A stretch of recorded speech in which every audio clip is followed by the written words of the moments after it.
Punchline, Laurence Ferrari sur Europe 1. On se retrouve dans Punchline sur CNews et sur Europe 1 avec Karim Zerebi, consultant CNews. Bonsoir Karim. Bonsoir. Vincent Herouet, journaliste à Europe 1. Bonsoir. Nous sommes avec Alexandre Devecchio, rédacteur en chef adjoint au Figaro, et Joseph Massescaron, écrivain. Bonsoir mon cher Joseph. On va parler dans un instant de la situation en Ukraine, mais d'abord l'élection présidentielle J-11 avec des sondages quotidiens qui nous donnent toujours un écart assez important entre Emmanuel Macron et Marine Le Pen. Mais voilà, évidemment, il reste encore 11 jours de campagne. On va écouter Yannick Jadot, le candidat Europe Écologie Les Verts, qui lui estimait que véritablement cette campagne était livrée au lobby. Écoutez-le. Je suis très inquiet, et c'est ce que je dénonce depuis quelques jours, vous le savez. Le fait que ce quinquennat aura été un quinquennat livré au lobby. Livré au lobby. Vous avez entendu ce scandale de sa conseillère issue du lobby du vin, qui, en tant que conseillère du président de la République, a remis en cause les campagnes de santé contre l'addiction à l'alcool. Et vous savez, l'affaire McKinsey, qui est profondément choquante. C'est un scandale d'État pour vous ? C'est un scandale d'État à partir du moment où vous mettez 1 milliard d'euros pour mettre des cabinets de consultants au cœur des politiques publiques. Voilà pour Yannick Jadot. Alexandre Devecchio, un quinquennat livré au lobby. Est-ce que le candidat Europe Écologie Les Verts a raison en dénonçant cela ou pas ? Yannick Jadot est meilleur pour le diagnostic que pour les propositions. Mais là, pour le diagnostic, c'est pas faux. Alors, c'est un opposant, donc il y a une forme d'outrance. Mais sur McKinsey, c'est intéressant. Il y a le côté, ça coûte cher à l'État. Un État qui veut soi-disant faire des économies, mais 1 milliard pour McKinsey ou pour des cabinets de conseil en général, ça mérite, je trouve, d'être interrogé. Et puis ça dit surtout, c'est ça le plus inquiétant, ce qu'est l'État. On a l'impression que aujourd'hui, les hommes politiques n'ont plus de vision et ils s'en remettent à des cabinets pour appliquer un programme technocratique. Et ça aurait pu être un des enjeux de l'élection. Comment reconstruire l'État ? Comment reconstruire un État puissant ? Et on ne l'a pas eu. Et je trouve que quand Emmanuel Macron a proposé son programme, et on aurait dit il manquait que les PowerPoint, il faisait très consultant de cabinet de conseil et que ça manquait justement d'une vision globale à long terme. Joseph Massescaron, votre avis sur les lobbies ? Moi, je prends un autre point que celui développé par Alexandre Devecchio, c'est que j'ai bien entendu dans l'argumentation qui était donnée pour justifier McKinsey qu'il fallait avoir un regard extérieur. Et moi, ça m'a frappé.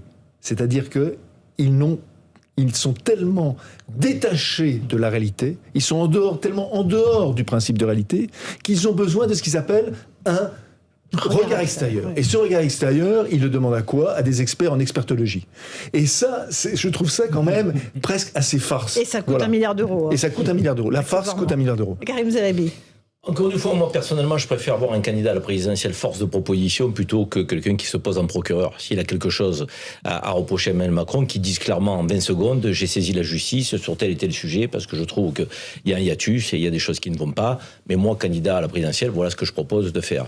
Donc, on est toujours dans les injonctions, les attaques, les machins. Moi, encore une fois, j'ai un manque de lisibilité sur certains candidats qui passent leur temps à attaquer les autres sans nous dire ce qu'ils veulent faire pour la France. Or, moi, ce qui m'importe, c'est l'avenir de mon pays. Vincent Herouet. Oui, mais c'est en même temps lors du bilan. Alors, c'est vrai que c'est très frappant que ce quinquennat qui a été totalement télescopé, torpillé par la crise du Covid, et où on a découvert que la fonction publique, la fonction hospitalière notamment, ne fonctionnait plus, que les agences nationales de santé employaient une foule de personnages qu'on ne trouvait pas dans les couloirs d'hôpitaux et au chevet des malades. Eh bien, ça se termine avec l'affaire McKinsey. C'est quand même extraordinaire, effectivement, l'espèce de gang technocratique qui a saisi quelque chose dont on était très fiers, c'est-à-dire la fonction publique en France, l'administration française. On pensait que l'administration administrait, et on découvre qu'elle a besoin vraiment de tuteurs, de béquilles et de profs particuliers. Quoi. Joseph Massescaron. La raison, c'est que je crois que les gens en France maintenant font clairement la différence au laser entre ce qui relève des personnes qui sont dans l'administration, qui sont des fonctionnaires, alors les infirmières, les autres, et ce qui relève de la bureaucratie. Ce que Vincent vient de dépeindre. Et là, les personnes en ont une vision très très très précise. Et j'avoue qu'il y a un seul homme politique qui en a parlé de manière précise, c'était dans le Figaro, c'est David Lisnard. Voilà, pour en faire l'analyse. Les autres, silence radio. Voilà. Parce que c'est un tabou ? Non, parce que je pense que aujourd'hui, les hommes et les femmes politiques qui nous dirigent devraient être des grands commis de l'État. Vous disiez, c'est quelque chose dont on est assez fier, avec une vision capable d'administrer. En fait, ce sont des gens qui, paradoxalement, sont des technocrates, mais n'aiment pas l'État, se rêvent en super manager d'une entreprise. Or, l'État n'est pas une entreprise. Du reste, si les entreprises étaient gérées comme les technocrates gèrent l'État, elles seraient toutes en faillite, et qui, finalement, ont dérégulé un État qui fonctionnait pas mal, en supprimant des postes de fonctionnaires là où c'était utile, des gens sur le terrain. Vous avez parlé de la question de l'hôpital, mais on pourrait dire la même chose dans la police, dans la justice, dans l'armée, dans l'enseignement, pour mettre des bureaucrates à la place. C'est fascinant, c'était vraiment c'est une question, je pense, majeure. Je regrette qu'elle n'ait pas été davantage soulevée. Le problème, c'est que la plupart des candidats ont quand même toujours ce profil, ce sont des énarques, et sont dans ce logiciel-là qui, à mon avis, est mortifère. Donc il serait temps peut-être de renouveler les élites en France, parce que visiblement, elles n'ont plus la vision, et d'ailleurs, elles sont obligées de faire appel à des cabinets de conseil. Un tout petit mot, Karim. La vraie question qui se pose avec ce débat, c'est: est-on capable de réformer la haute fonction publique? Donc on sait très bien que les politiques passent, mais la haute fonction publique reste. Donc, et souvent, c'est elle qui gouverne en coulisses. Et c'est elle qui résiste aussi à des réformes souhaitées par le politique qui a été élu par le peuple. Donc le vrai sujet, c'est: est-on capable de former des hauts fonctionnaires qui vont être en situation de faire bouger le pays, de le faire évoluer, donc sur la volonté des politiques. Donc, et ça, c'est un débat aussi qu'il faut avoir. Oui, et rapidement, parce que je voudrais vous faire écouter un autre candidat.